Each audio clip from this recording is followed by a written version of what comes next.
Hi there, this is Mark Schauder with Sotheby's International Realty with another episode of Poway Today.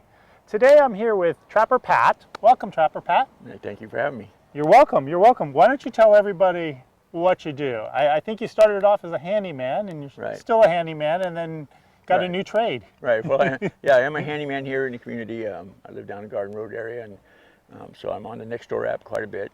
My number's posted out there quite a bit, and basically I specialize in honeydew lists.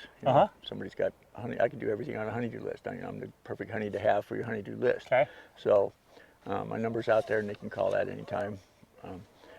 And I also get on Nextdoor app quite a bit. I like to, follow the community. I've been out in this community since 1966 when I moved here when I was 11 years old. Okay. So I've seen Poway go through a lot of changes and what we've done out here. And so one of the things we did as a kid was we'd get on our bikes on the weekends and just ride these hills and own all these hills and catch everything we can imagine out here. It had a lot more things out here than we have now. We had horny toads and geckos and salamanders, scorpions, tarantulas, snakes, rattlesnakes, anything you can imagine that crawled along. We would be all over those things.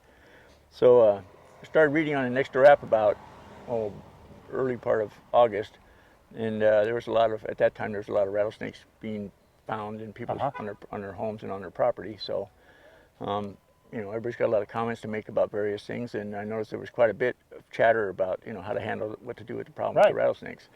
So, and there was quite a mixed review on how to handle it. All the way from leaving them alone to taking them out and destroying them right away. So I thought, well, I've handled a lot of rattlesnakes in my days. Maybe I could jump in here and be another option for people. Right. So I thought about that, and I thought, well, I've been here 52, 53 years here in Poway, and here's a nice way maybe I could give back to the community.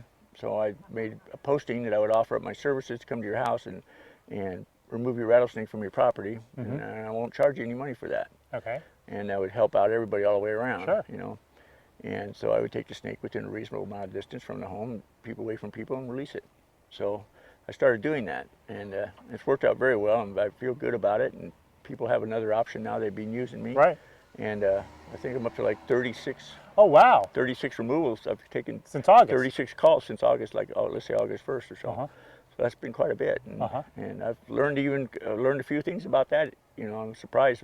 Most of my calls are like in the late evenings and stuff, which you would think this time of day, 1 o'clock, 2 o'clock would be middle warm. of the day, right. They'd be out there warm and be seen active, but no, it's always in the evenings and actually all the way up to 8:30 at night.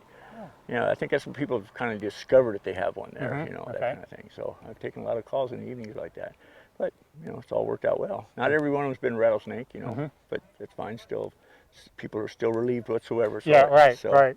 There you go. And then I know you've done other removals. Yes. What's the most unique removal you've done? I've had it's mostly involved swimming pools. I've had a hawk in a swimming pool. Okay. A juvenile hawk made its way down there and ended up in the pool and was pretty much exhausted. Sitting there on the top step of the pool, pretty much shivering and soaked to the bone where he couldn't fly at all. And was able to get him out of there and put him up there in the wind and get him up and going. And then I got a call about a couple weeks ago. A gentleman asked me how I was with handling skunks. It's like one of those calls. I haven't had a skunk yet, and I've kind of dreaded getting one, but at the same time, I needed to get a little experience with them. So I went to his place and his home, and his pool guy had pointed out that there was a skunk in his skimmer area on the ledge. So I was able to reach under my remover tongs and pull them out in the water and put them in a can and put a lid on it and release them up into the hill right there, pretty close to their house. And it was a win situation. The skunk was happy to get out of there, I'm sure. And so all that. So I got a skunk under my belt now. And you were happy not getting sprayed. I was very happy not to get sprayed. I aired out my trash can, and everything went about its way. So that was a good thing. Very good. Yeah. And so you're giving back to the community. Yes. And I got one more story for you. Yeah. And then I got a call one time. A lady says, I've got a possum stuck in a fence. Now I think of, stuck in a fence. How does a wild animal get stuck in a fence? You know? So I went over there, took this call, and sure enough, this possum was stuck in a fence.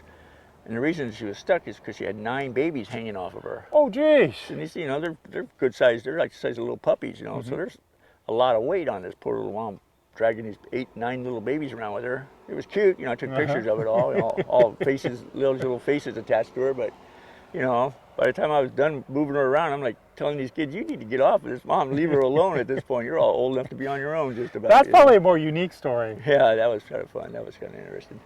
That was fun. And then I know you told me you've gotten some acknowledgement by Yeah. somebody. Yes, it's nice to see how the community responds, and it's nice to, when I was interviewed on the Chieftain, it also went to the Union Tribune. Right. So that was a little more of a coverage on it, and I received calls from people and postings from people from San Marcos and Vista and San Diego, thanking me for my service, for recognition of things that I've done like that. Uh-huh. I even got a call. I got two people that I mentioned right here. I got a call from a while back. There was back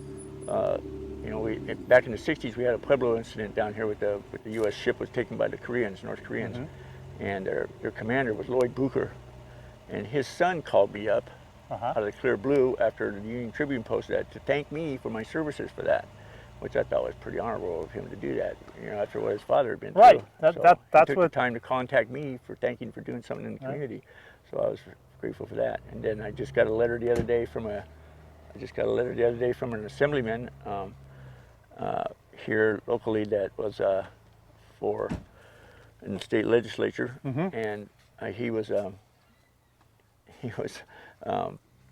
wrote a letter to me thanking me for my services and contributions I did for the community like that too. Right. So, Well, that's what it's about. It's Yeah. it's about community. It's about Poway. It's and it was nice to get that kind of stuff. It's Absolutely. not something I was striving to go after, but it's nice to see nice recognition, and then you realize you're doing something for people, and they appreciate it. So that's a good thing. right, and that's what you're doing for the community, giving Right, back, right, giving back. right. Pat, very good. It was great talking to you. Great right. meeting you. I appreciate it. All right, good enough then. This is Mark Schauder with Sotheby's International Realty with another episode of Poway Today.